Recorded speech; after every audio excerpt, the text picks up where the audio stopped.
Sejarah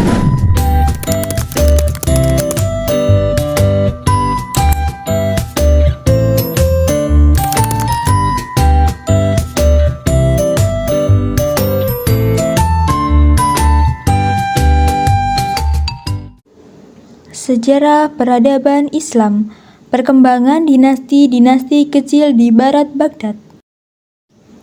Latar belakang munculnya dinasti kecil di barat Baghdad. Dinasti Abbasiyah adalah salah satu dinasti Islam yang memiliki wilayah yang sangat luas, di mana peradaban Islam mencapai puncak kemajuan pada masa tersebut. Dinasti ini berdiri setelah runtuhnya dinasti Umayyah. Namun, pemerintahan dinasti Abbasiyah mulai melemah karena beberapa alasan. Yang pertama adalah kebijakan pemerintahan yang lebih berfokus pada pengembangan peradaban daripada ekspansi wilayah dan politik, memberikan kesempatan bagi daerah-daerah yang jauh dari pusat pemerintahan untuk memisahkan diri. Yang kedua adalah dinasti Abbasiyah tidak diakui oleh Andalusia. Dan yang terakhir adalah luasnya wilayah kekuasaan dan pemberian hak otonom menyebabkan pemerintahan dinasti Abbasiyah sulit untuk dikendalikan sepenuhnya. Dinasti-dinasti kecil yang sebagian besar berasal dari Arab memisahkan wilayah kekuasaan khalifah di bagian barat. Pada masa pemerintahan Bani Abbasiyah, terdapat 5 dinasti kecil di barat Baghdad, yaitu dinasti Idrisiyah, dinasti Aghlabiyah, dinasti Tuluniyah, dinasti Isidiyah, dan dinasti Hamdaniyah. Faktor-faktor munculnya dinasti kecil di barat Baghdad. Setelah berakhirnya era Khulafaur Rasyidin, sistem pemerintahan Islam berubah dari bentuk demokrasi musyawarah menjadi monarki turun-temurun. Perubahan ini dimulai oleh Muawiyah ibnu Abi Sufyan, pendiri dinasti Umayyah, yang menjadikan putranya Fazid sebagai penerus melalui baiat paksa, bukan pemilihan umat. Disintegrasi politik mulai tampak di akhir dinasti Umayyah akibat kekecewaan rakyat terhadap sistem diktator, aspirasi yang terabaikan, dan penindasan. Hal ini juga berlanjut di masa dinasti Abbasiyah. Meskipun pada periode awal Abbasiyah, kekuatan politik masih terjaga dan pemberontakan berhasil dipadamkan. Namun, kemunduran dinasti Abbasiyah terjadi setelah periode pertama.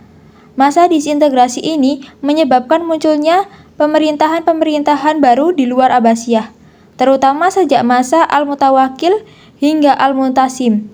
Hubungan antara pusat Baghdad dan dinasti-dinasti baru terbagi menjadi 2. Yang pertama, dinasti yang mengaku setia namun tidak menyetor pajak ke Baghdad. Yang kedua, dinasti yang sejak awal tidak tunduk pada Abbasiyah. Gerakan Syu'ubiyah atau nasionalisme non-Arab muncul pada masa ini dan memicu berbagai gerakan politik ditambah konflik keagamaan. Dinasti-dinasti kecil yang muncul berasal dari berbagai etnis seperti Arab, Turki, Persia, dan Kurdi, serta dari berbagai mazhab seperti Syiah dan Sunni. Pada periode kedua Abbasiyah, wibawa khalifah menurun drastis dan kekuasaan diambil alih oleh panglima-panglima militer yang akhirnya juga gagal mempertahankan stabilitas karena saling berselisih dan tidak disukai rakyat akibat kezaliman mereka. Hal ini mempercepat disintegrasi dunia Islam menjadi banyak kerajaan kecil, seperti Idrisiyah, Tuluniyah, dan Hamdaniyah yang tersebar di barat Baghdad. Yang pertama adalah dinasti Idrisiyah di Maroko pada tahun 172 Hijriah hingga 375 Hijriah atau 788 Masehi hingga 985 Masehi. Dinasti Idrisiyah didirikan oleh Idris bin Abdullah, keturunan dari Ali bin Abi Thalib. Setelah kegagalan sejumlah pemberontakan Alawiyun terhadap kekuasaan Bani Abbasiyah, kekecewaan kelompok Alawiyun terhadap Abbasiyah yang tidak memenuhi harapan mereka pasca runtuhnya Bani Umayyah mendorong mereka melakukan perlawanan. Setelah beberapa pemberontakan gagal, termasuk peristiwa Mauqifah, Idris melarikan diri ke Maroko melalui Mesir dan mendirikan kekuasaan baru yang dikenal dengan dinasti Idrisiyah. Dinasti ini berdiri saat kekuasaan Abbasiyah masih kuat dan menjadi dinasti Syiah pertama di wilayah Maghribi atau Maroko. Idris memilih Maroko karena masyarakat bangsa Barbar menyambutnya dengan baik dan kondisi wilayah yang mendukung pendirian pemerintahan otonom. Dinasti ini mengalami masa kejayaan khususnya di bawah kepemimpinan Yahya IV pada tahun 903 sampai 922 Masehi dan berhasil menciptakan peradaban yang maju di masanya. Dinasti Idrisiyah mencapai masa kejayaannya di bawah kepemimpinan Idris II hingga Yahya IV. Mereka merekrut orang-orang barbar untuk memperkuat pemerintahan dan menjadikan kota Fes sebagai ibu kota pada tahun 808 Masehi yang kemudian berkembang menjadi kota penting di Afrika dan Spanyol. Dinasti ini berperan besar dalam penyebaran Islam dan budaya di kalangan bangsa barbar, serta mendirikan Universitas Qarawiyun, salah satu pusat ilmu pengetahuan yang terkenal. Kemunduran dinasti Idrisiyah terjadi pada masa pemerintahan Muhammad al-Mutasir karena perpecahan internal dan serangan eksternal, termasuk dari kelompok Khawarij Rustamiyah serta dinasti Fatimiyah. Akibat melemahnya kekuasaan, dinasti Idrisiyah akhirnya jatuh ke tangan Fatimiyah pada tahun 983 Masehi. Dinasti Aghlabiyah. Dinasti Aghlabiyah merupakan salah satu dinasti Islam yang berkuasa di Afrika Utara selama sekitar 100 tahun, mencakup wilayah Ifriqiyah, Tunisia modern, Aljazair, dan Sisilia. Dinasti ini didirikan oleh Ibrahim ibnu al-Aghlab, seorang pejabat militer Abbasiyah yang diangkat sebagai gubernur oleh Khalifah Harun ar-Rasyid sebagai imbalan atas kesetiaan dan pembayaran pajak tahunan sebesar 40.000 dinar. Ibrahim diberi hak otonomi luas, termasuk menentukan penggantinya tanpa campur tangan Baghdad, meskipun tetap mengakui kekhalifahan Abbasiyah. Pemerintahan Aghlabiyah berhasil meredam pemberontakan Khawarij dan memperluas wilayahnya melalui ekspedisi militer ke Laut Tengah, termasuk penaklukan Sisilia pada tahun 827 Masehi di bawah pimpinan Asad bin Furat, dan kota-kota penting di Italia Selatan seperti Brindisi, Napoli, Bari, dan Calabria. Dinasti ini juga menyerang atau menguasai wilayah seperti Pulau Malta, Korsika, Mallorca, Portofino, bahkan Athena. Keberhasilan militer ini membuat Aghlabiyah menjadi dinasti yang kaya dan berpengaruh di kawasan Mediterania. Kemajuan ekonomi dan militer mendorong pembangunan besar-besaran, termasuk Masjid Agung Kairawan oleh Ziyadatullah I dan Masjid Agung Tunis oleh Amir Ahmad. Mereka juga membangun ribuan benteng pertahanan, jalan, irigasi, dan memajukan arsitektur, ilmu, dan agama. Kota Kairawan menjadi pusat ilmu dan fikih mazhab Maliki, tempat berkumpulnya ulama-ulama besar seperti Sahnun dan Abu Zakaria al-Kinani. Namun, dinasti ini akhirnya runtuh pada tahun 909 Masehi, ketika digantikan oleh dinasti Fatimiyah yang lebih kuat. Ibrahim I, pendiri dinasti Aghlabiyah, adalah panglima militer Abbasiyah yang tangguh dan berhasil menumpas berbagai pemberontakan. Kepemimpinan yang kuat membuat dinasti ini mampu menjaga stabilitas politik secara efektif. Dinasti Aghlabiyah mengalami kemajuan pesat di berbagai bidang, yaitu politik dan militer. Aghlabiyah dikenal dengan kekuatan militernya yang menaklukkan wilayah luas di Laut Tengah dan Eropa, termasuk Sisilia, kota-kota di Italia, dan pantai Yugoslavia. Kesuksesan ini didukung oleh semangat egalitarianisme antara Arab dan Barbar, serta semangat jihad, salah satunya melalui kepemimpinan ulama faqih seperti Asad bin Furat. Lalu ada kebudayaan. Iklim politik yang stabil memungkinkan pembangunan kota-kota seperti Tunisia, Sisilia, serta Masjid Kairawan yang megah. Sisilia menjadi jalur penting transfer ilmu dan budaya Islam ke Eropa. Lalu ada ilmu pengetahuan. Kota Kairawan berkembang menjadi pusat mazhab Maliki, menggantikan Madinah, dan melahirkan ulama besar seperti Sahnun, Yusuf Ibnu Yahya, dan Abu Zakaria al-Kinani. Lalu yang terakhir ada ekonomi. Dinasti ini makmur berkat sektor pertanian, perdagangan, dan industri. Mereka membangun irigasi, perkebunan, jalur transportasi, serta manufaktur alat pertanian dan logam mulia. Namun pada abad ke-9, dinasti Aghlabiyah mulai mengalami kemunduran politik akibat propaganda Syiah dari Abu Abdullah Asy-Syi'i atas perintah Ubaidillah al-Mahdi. Pasukan Syiah dari sekte Ismailiyah akhirnya menggulingkan Aghlabiyah pada tahun 909 Masehi, menandai berdirinya dinasti Fatimiyah dan berakhirnya kekuasaan Aghlabiyah. Dinasti Tuluniyah di Mesir. Dinasti Tuluniyah didirikan oleh Ahmad bin Tulun, putra dari Bayakbek, seorang bekas tawanan perang Turki yang menjadi pengawal istana Khalifah Abbasiyah Al-Musta'in. Setelah bergabung dengan Al-Mu'taz, dalam penggulingan kekuasaan, Bayakbek diberi jabatan gubernur Mesir sebagai balas jasa. Namun jabatan tersebut diserahkan kepada putranya Ibnu Tulun. Pada tahun 254 Hijriyah atau 868 Masehi, Ibnu Tulun secara resmi menjadi gubernur Mesir. Ia kemudian memerdekakan diri dari kekhalifahan Abbasiyah dan memperluas kekuasaannya ke wilayah Syam, termasuk Damaskus, Homs, Hamad, Aleppo, dan Antioquia. Untuk mengamankan wilayahnya, Ibnu Tulun membangun armada laut kuat yang berpangkalan di Akka atau Acre. Dengan langkah tersebut, dinasti Tuluniyah menjadi kekuatan independen di Mesir dan Syam pada abad ke-9 Masehi. Prestasi dinasti Tuluniyah. Pembangunan monumental. Dinasti ini mendirikan bangunan bersejarah seperti Masjid Ibnu Tulun, Rumah Sakit Wusta, dan Istana Khalifah yang menjadi warisan penting dalam sejarah Islam. Selanjutnya, pengembangan pertanian. Memperbaiki kilometer di Pulau Rafah yang membantu meningkatkan hasil pertanian rakyat Mesir. Terakhir, kemajuan budaya dan ilmu. Di bawah pemerintahan Tuluniyah, Mesir menjadi pusat kebudayaan Islam yang menarik banyak ilmuwan dan dari berbagai penjuru dunia Islam. Setelah wafatnya Kumarawai, terjadi kekacauan politik. Penggantinya Abu Asyakir Al-Jaisi melakukan pembunuhan terhadap pamannya sendiri sehingga memicu konflik dengan Fuqaha dan Qadhi. Ia lalu digantikan oleh Abu Musa Harun yang masih berusia 14 tahun, namun tidak mampu mengendalikan situasi. Pemberontakan di Syam oleh Karamidhah semakin memperburuk keadaan. Setelah Harun kalah, Saiban bin Tulun mengambil alih, namun pertahanan yang semakin lemah menyebabkan dinasti Tuluniyah berakhir hanya dalam waktu 38 tahun. Setelah ditaklukkan oleh dinasti Abbasiyah di bawah Khalifah Al-Muqtafi. Keempat, dinasti Iqsidiyah pada 323 Hijriah sampai 357 Hijriah atau 934 Masehi sampai dengan 967 Masehi.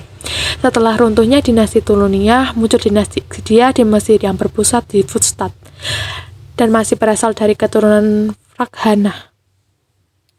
Dinasti ini dimulai dengan pengangkatan seorang gubernur yang diberi kekuasaan dan hak otonom penuh, yang kemudian dikelola oleh keluarganya. Pendiri dinasti ini adalah Muhammad Ibnu Tuhji, seorang militer Turki yang setia kepada Khalifah Abbasiyah karena keberhasilannya dalam meredam pemberontakan dinasti Fatimiyah di Mesir. Ia diberi gelar Al-Ikhsyid oleh Khalifah. Keberaniannya bahkan membuat seorang pangeran Romawi, Romus, menyatakan rasa kagum dan hormat kepadanya. Setelah wafatnya Al-Ikhsyid, kepemimpinan dinasti dilanjutkan oleh anaknya, Un-Nujur dan Ali. Namun karena mereka masih kecil, kekuasaan dipegang oleh Abu al-Mishk Kafur. Di bawah Kafur, dinasti Iqsidiyah mencapai masa kejayaannya, khususnya di bidang militer, dengan keberhasilan dan memadamkan pemberontakan Fatimiyah di Afrika Utara dan serangan Hamdaniyah di Suriah Utara. Dinasti ini juga menguasai wilayah Syam, Palestina, Mekah, dan Madinah. Kafur juga mendirikan Bustan Al-Kafur dan mendukung para intelektual muslim seperti Al-Mutanabi. Namun gaya hidup boros para penguasa, termasuk pengeluaran besar-besaran untuk kebutuhan pribadi dan hiburan, menjadi beban negara. Setelah Kafur wafat, kekuasaan jatuh ke tangan Ahmad, cucu pendiri dinasti. Di masa ini, dinasti mengalami kemunduran, tidak menghasilkan kontribusi berarti dalam seni, sastra, maupun pembangunan. Kepemimpinan terakhir dipegang oleh anak berusia 11 tahun, Abu Al-Farish Ahmad, yang tidak mampu menahan propaganda dinasti Fatimiyah. Akhirnya pada tahun 969 Masehi atau 350 Hijriah, dinasti Iqsidiyah runtuh dan wilayahnya jatuh ke tangan dinasti Fatimiyah. Dinasti Hamdaniyah di tahun 317 Hijri to 399 Hijri dan 929 miladi to 1009 miladi. Dinasti Hamdaniyah adalah dinasti bermazhab Syiah yang muncul sebagai pesaing kuat dinasti Iksidiyah di wilayah utara, khususnya di Mesopotamia dan Suriah. Dinasti ini didirikan oleh keturunan Hamdan ibnu Hamdun dari suku Tabligh, dengan Mosul sebagai ibu kota pertama 929 to 999 miladi awalnya.